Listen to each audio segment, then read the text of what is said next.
జనమేజయుడు వ్యాసభగవానునితో ఇంకా ఈ విధంగా అంటున్నాడు. ప్రీతితో మీరును భీష్మాది కురు వృద్ధ రాజుల నుండి భూరాజ్య విభవమెల్ల విభాగించి ఇచ్చినన్ తమ తమ వృత్తులన్ ఉండక వీగి పాండు ధృతరాష్ట్ర నందనుల్ ధృతి చెడి వారేమి కారణంబున ప్రజాక్షయమున్గాక భారత యుద్ధము అపార పరాక్రముల్ చేసిరి మీ పంపు సేయరైరి ఎరిగి ఎరిగి వారినేల వారింపరు ఇట్టి గోత్ర కలహమేల పుట్టే దీని కలతెరుంగు తెలియంగ నానతియుండు నాకు సన్మునీంద్రవంద్య. ఉత్తములైన మునుల చేత నమస్కరింపదగిన ఓ వ్యాసభగవానుడా, మీరు భీష్మాది కురువృద్ధులు రాజులు ఇంతమంది దగ్గరుండి రాజ్య సంపద అంతటినీ విభజించి ఇవ్వగా అంతులేని పరాక్రమం గల కౌరవ పాండవులు తమ తమ వృత్తుల్లో ఉండకుండా చెలించి ప్రజానాశనమయ్యేటట్లుగా భారత యుద్ధాన్ని చేసేందుకు ఎందుకు పాల్పడ్డారు? మీ ఆజ్ఞని వాళ్ళు ఎందుకు పాటించలేదు? తెలిసి కూడా మీరు ఇటువంటి యుద్ధాన్ని ఎందుకు ఆపలేకపోయారు? ఈ గోత్రకలహం ఎందుకు పుట్టింది? దీని యథార్థ స్థితి దయచేసి నాకు తెలియజెప్పండి అని జనమేజయుడు వ్యాసభగవానుణ్ణి ప్రార్థించాడు. అని ఇట్లు పాండవ ధాత్తరాష్ట్ర విభేదన కథాశ్రవణ కుతూహల పరుండయి అడిగిన జనమేజయునుకున్ కరుణించి కృష్ణద్వైపాయనుండు వైశంపాయనమునింజూచి శ్రీ మహాభారత కథాఖ్యానంబు ఆద్యంతంబు ఇతనికి సవిస్తరంబుగా చెప్పుమని పంచి చెనినా.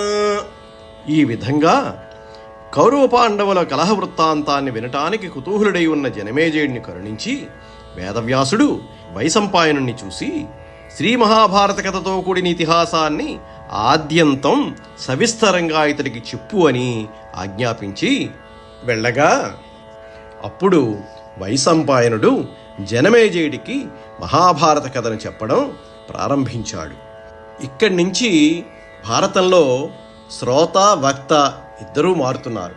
ఇప్పటి వరకు ప్రవచనం చేసిన వాడు సౌతి, ఇప్పటి వరకు విన్నవాళ్ళు నైమిసారణ్యంలో ఉన్న సౌనికాది మహామునుడు. ఇక మీదట వచనం చేస్తున్నవాడు వైశంపాయనుడు, వింటున్నవాడు జనమేజయుడు, కూర్చున్నవాడు వేదవ్యాసుడు.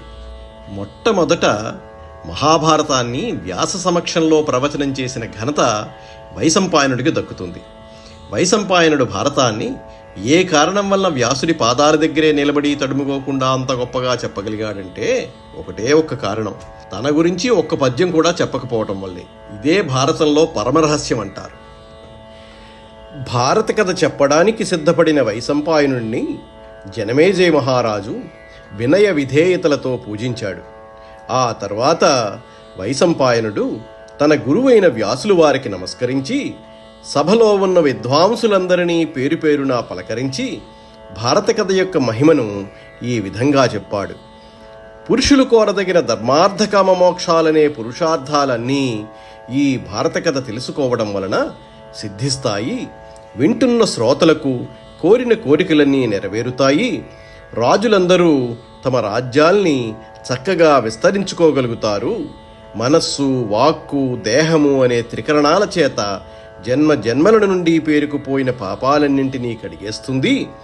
జనులందరి చేత పూజించబడిన సత్యమైన వాక్కు కలది, పండితులచే ఆదరించబడింది, వ్యాస మహర్షిచే వ్రాయబడినది, మహాపరాక్రమశాలురు, సత్యపరులు, కీర్తిధనులు, ఉత్తములు, ధార్మికులు అయిన భారత వీరుల సద్గుణాలను కీర్తించేది, ఇహపరలోకాల్లో శ్రేయస్సును చేకూర్చేది, అనేక వేదాంత విషయాలతో కూడుకున్నది అయిన భారత కథను ప్రారంభిస్తున్నాను అని వైశంపాయనుడు చెప్పాడు. మున్ముందుగా వైశంపాయనుడు కౌరవ పాండవుల వైరానికి కారణాన్ని సంగ్రహంగా వివరిస్తూ ఈ విధంగా అన్నాడు. పాండురాజు మరణించిన తరువాత పాండవులు కూడా ధృతరాష్ట్రుని వద్దే ఉంటూ వేద విద్యలతో పాటు ధనుర్విద్యను కూడా అభ్యసించారు. పాండవుల గుణగణాల్ని, ధనుర్విద్యలో అభివృద్ధిని చూసి కౌరవులు సహించలేక ఈర్ష్యపడ్డారు. పాండవులపైన చేసే దుష్కార్యాలన్నింటికీ దుర్యోధనుడు కారకుడైతే శకుని, కర్ణుడు, దుశ్శాసనులు అతన్ని ప్రోత్సహించేవారు. పాండవులు పరమధార్మికులవడం వలన దుర్యోధనుడి పెట్టే కష్టాలన్నింటినీ ఓర్పుతో సహిస్తూ ఉండేవారు.